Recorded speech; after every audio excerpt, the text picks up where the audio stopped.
Pemirsa, drama pemilihan Presiden 2024 memasuki episode baru. Majelis Kehormatan Mahkamah Konstitusi memutuskan Anwar Usman terbukti melakukan pelanggaran berat etik dalam putusan perkara nomor 90 tahun 2023 yang menjadi jalan pembuka bagi Gibran Rakabuming Raka untuk menjadi bacawa pres. Secara legalitas, perjalanan Gibran menuju gelanggang Pilpres 2024 sudah tidak bisa diganggu-gugat.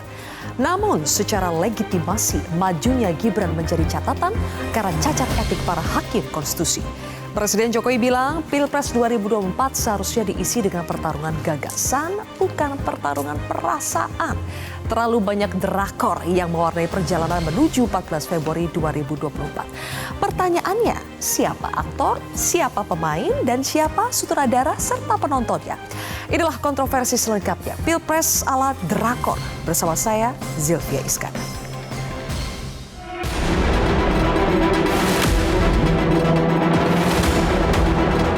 Mengabulkan permohonan pemohon untuk sebagian.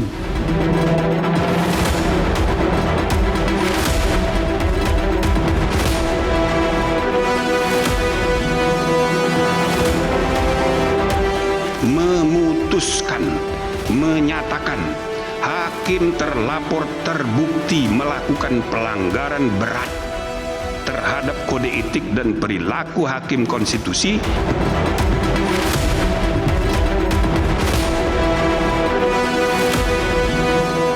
Fitnah yang dialamatkan pada saya terkait penanganan perkara nomor 90 garis miring PUU garis datar 21 garis miring 2023 adalah fitnah yang amat keji dan sama sekali tidak berdasarkan atas hukum dan fakta.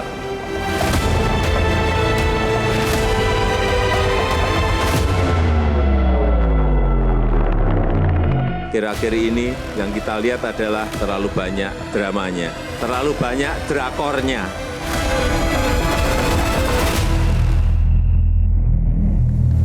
Pilpres ala drakor, untuk membahasnya kami sudah mengundang 6 narasumber di studio Metro TV. Di sebelah kiri saya ada Ketua DPD Partai Golkar Maman Abdurrahman. Selanjutnya ada juru bicara Partai Demokrat Herzaki Mahendra Putra dan juru bicara PKS M. Iqbal. Sementara di sebelah kanan saya ada juru bicara tim pemenangan nasional Ganjar Mahfud, Ciko Hakim.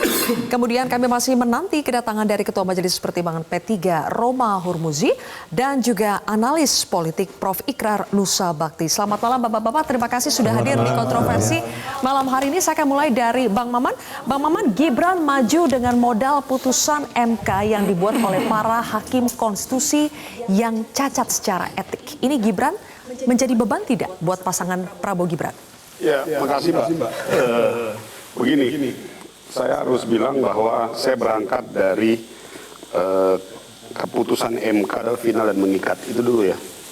Bahwa dalam proses perjalanan ada sebuah proses di MK, kita hormati itu menjadi sebuah produk keputusan. Artinya hari ini terlepas dari bahwa kami suka ataupun tidak suka, nyaman atau tidak nyaman dengan keputusan MK, tapi itu adalah produk yang harus kita hormati bagi semua pihak. Jadi landasan saya menyampaikan, merespon pertanyaan Mbak itu dulu satu.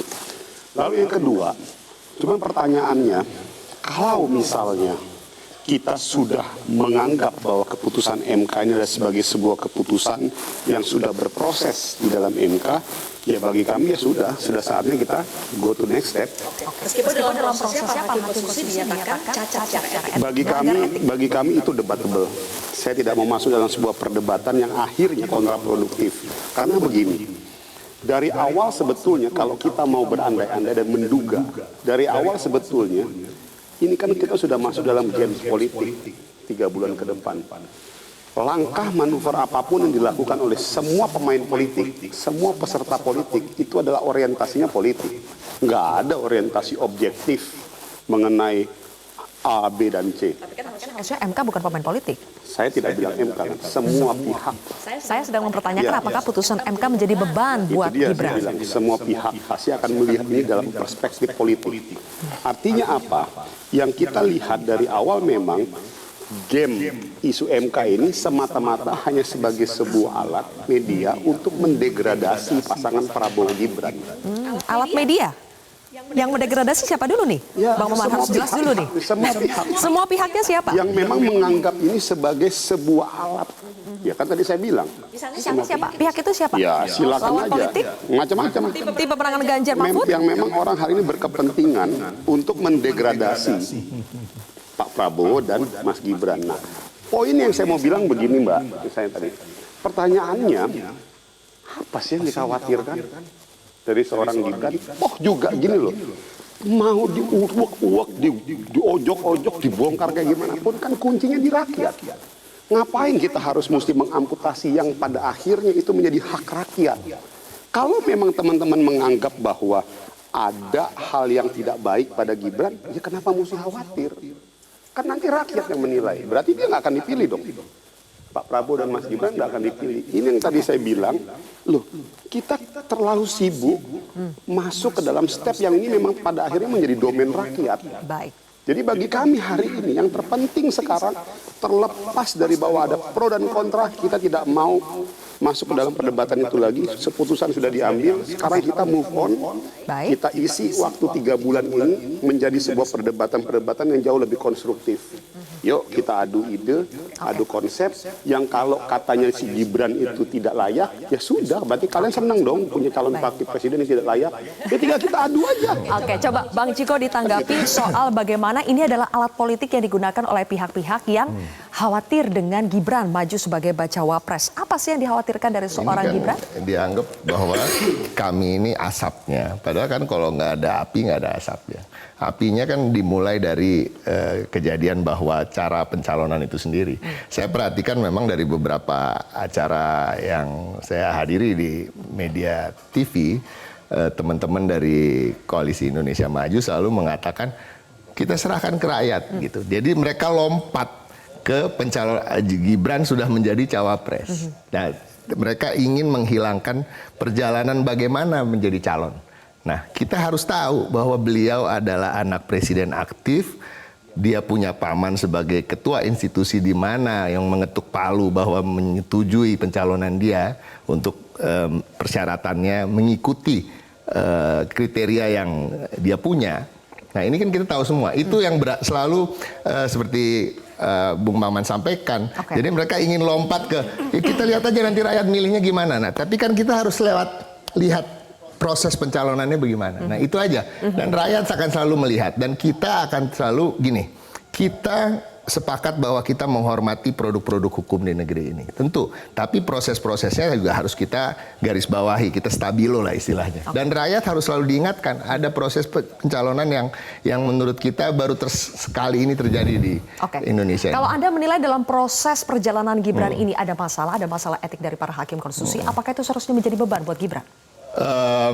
Kita nggak melihat sejauh itu karena terus terang aja tim pemenangan nasional Ganjar dan Pak Mahfud, kita fokus untuk pemenangan Pak Ganjar dan Pak Mahfud tanpa terlalu memikirkan siapa yang menjadi pasangan dari Pak Prabowo, karena kita melihat Pak Prabowo sendiri adalah seorang tokoh yang memang punya modal suara karena pernah maju sebagai calon presiden sebelumnya dan lain-lain. Berarti bukan spesifik khawatir karena sosok Gibrannya, tapi karena prosesnya. Enggak, kita nggak suka prosesnya, kita nggak suka ada proses demokrasi kita anggap ada kemunduran di situ, kita anggap ada pemaksaan daripada pelanggengan sebuah dinasti. Nah, kita lihat ini jujur-jujur aja lah, ini yang terlihat di masyarakat, terlihat kasat mata. Silahkan aja kalau ada yang masih mau mendukung, ya kan. Tapi kami merasa ini ada satu minus dalam perjalanan demokrasi kita. Saya minta tanggapan dari Bang Zaky kalau disebut ini adalah pemaksaan dari sebuah dinasti politik dan ini Gibran itu lahir dari sebuah proses yang tidak fair, katakanlah seperti itu. Bagaimana Bang Zaky?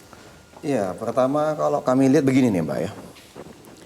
Katanya melanggar etik, kan begitu yang saya baca. Putusan saya cermati karena membuka ruang ada intervensi dari pihak luar. Katanya begitu. Tapi dalam putusan yang dibacakan oleh Pak Jimli itu sama dokumennya, itu hanya ucapan satu orang. Kemudian sumbernya adalah dari media. Jadi nggak ada dokumen yang fix gitu ya. Atau yang pasti bahwa emang itu buktinya bukan, tapi dari media sumbernya. Ini kan menurut kami juga menjadi suatu pertanyaan publik juga gitu. Berarti lain kali kalau kita ada tidak puas dengan suatu keputusan di suatu putusan di MK, kita buat aja narasi di media. nanti dijadikan sebagai bahan bukti, lalu dianggap, wah ini nih ada pelanggaran etik. Kenapa? Karena menurut media ini seperti ini, gitu. Wah ini kan satu hal ya menurut kami ya gitu. Ya mungkin perlu kita sama-sama cermati juga. Yang kedua, yang kami bilang dipaksakan. Bicara dipaksakan dalam konteks apa nih? Katanya tuh konflik kepentingan ya, Mbak, kalau nggak salah. Tapi yang menariknya 2003 sampai 2008, Prof. Jimli ini kan ketua MK. Dalam bolak-balik selalu berbicara, ada pengabaian unsur konflik kepentingan itu. Karena yang diadili ini adalah norma, bukan orang per orang. Ini silakan dicek lah. 2003 sampai 2008, Prof. Jimli ini waktu menjadi ketua MK. Nah, jadi sehingga pada saat disampaikan bahwa ini Anwar Usman ini ada konflik kepentingan dong kalau begitu. Harusnya enggak dong. Orang ini termasuk misalnya Pak Saldi Isra. Waktu mengadili JR mengenai perpanjangan masa jabatan hakim MK yang menjadi 70 tahun. Yang ketika itu dia usianya belum nggak salah 55, saya lupa itu ya. Nah itu kan konflik kepentingan. Tapi nggak apa-apa. Karena apa? Karena 2003 sampai 2008 Prof. Jimli sudah bilang, menyampaikan bahwa kita abaikan itu karena ini mengadili Berarti Bang Zaki, apakah Anda mempertanyakan kredibilitas dari MK? Maksud saya begini, ini kan sehingga kan debatable nih semua. Jadi kan kalau tadi dibilang proses dipaksakan, kok ini dianggap konflik kepentingan, padahal Pak Saldi Isra misalnya sebelumnya mengadili JR yang terkait langsung dengan dia tidak apa-apa, bahkan kemudian udah ada jurisprudensi belasan kali, ya kan, bahwa nggak apa-apa itu. Karena ini bicara norma. Nah ini kan maksud saya, ini kan publik juga harus tahu nih. Jangan hanya satu versi saja, itu satu hal. Nah yang kedua, kemudian kami juga melihat masalahnya ini katanya usia gitu ya, kalau misalnya proses. Usia kok tahun 2003, syarat capres-cawapres itu 35 tahun. 2008 itu 35 tahun. Baru 2017 dijadikan 40 tahun.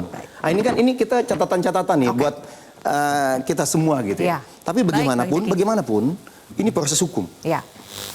Putusan MK itu final dan mengikat. Sepakat. Saya nggak tahu tuh bahwa mohon maaf ya Mbak ya, ketua MK ini kan ada yang pernah ditangkap. Betul. Mohon maaf ya. Betul. Karena kasus korupsi ya. Ya. Dan ada karena kasus katanya. Sehingga? Tapi nggak ada tuh kasus-kasusnya dibatalkan semua. Saya nggak pernah dengar itu. Betul, kita tidak lagi mempertanyakan secara legalitasnya kan? Enggak, maksud saya gini, sehingga kan jelas ini putusan final dan mengikat.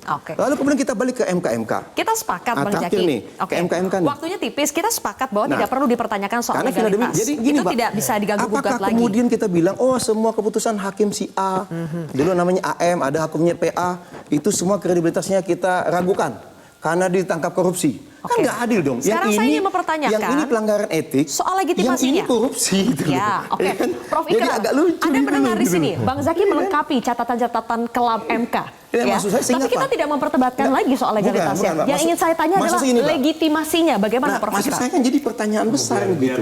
Terakhir dulu selesai. Biar ini Prof. soalnya kan harus di ujung, Prof. Sehingga bagi saya, pada saat korupsi ini nggak dipertanyakan, kenapa kemudian yang ini dipertanyakan? Lalu ini kan membuka ruang buat 43 orang. Kita buka ruang buat Prof. Ikrar. Silakan Prof. Kan kira-kira begitu lah Mbak. Ini awal aja buat diskusi. Terima kasih Sylvia. Sebetulnya persoalan ini sudah muncul ya ketika nama Gibran itu muncul ya. Perdebatan mengenai usia itu juga muncul. Kemudian juga siapa yang mengusulkan juga muncul ya. Jadi kita tahu bahwa yang mengusulkan itu adalah seorang mahasiswa kan, yang kebetulan dia mengagumi Gibran kan, ada nama Gibran di situ. Betul. Ya. Dan kemudian sempat keluar itu, sempat dia tarik, kemudian tiba-tiba kenapa masuk lagi. Nah kemudian kita juga tahu ketua MK ya pada awalnya mengatakan saya nggak mau ikut nih membahas ini. Baik. Karena ini konflik kepentingan kan. Tapi kemudian akhirnya dia masuk lagi kan. Nah itu, jadi kalau kita lihat ya, itu kan poinnya bukan cuma persoalan konflik kepentingan, tapi ada persoalan independensi ya, dan juga ada persoalan apa istilahnya itu moral hazard. Bukan moral hazard, tapi independensi, ada juga kecakapan dia sebagai seorang hakim dalam memahami aturan perundang-undangan dan juga konstitusi ya. Jadi ada beberapa poin. Kalau moral hajatnya itu kan menjadi kumpulan dari tindakan itu ya. Jadi dikatakan pelanggaran berat dalam bidang etik ya. Nah, yang jadi persoalan kalau memang itu nggak due diligence gitu. Jadi kalau prosesnya itu nggak sesuai dengan hukum, ya itu yang kemudian orang mempertanyakan apakah kemudian hasilnya itu bisa kita terima sebagai final and legally binding. Ya. Persoalannya di dalam undang-undang MK itu tidak pernah terfikirkan oleh si pembuat undang-undang bahwa yang namanya final and legally binding itu hanya bisa diterima apabila prosesnya benar.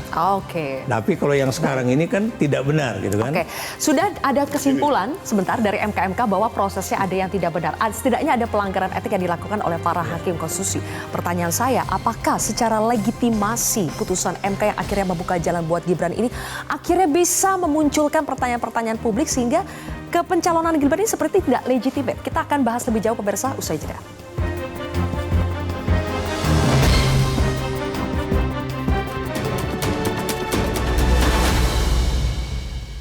Jelajahi cara baru mendapatkan informasi. Download Metro TV Extend sekarang.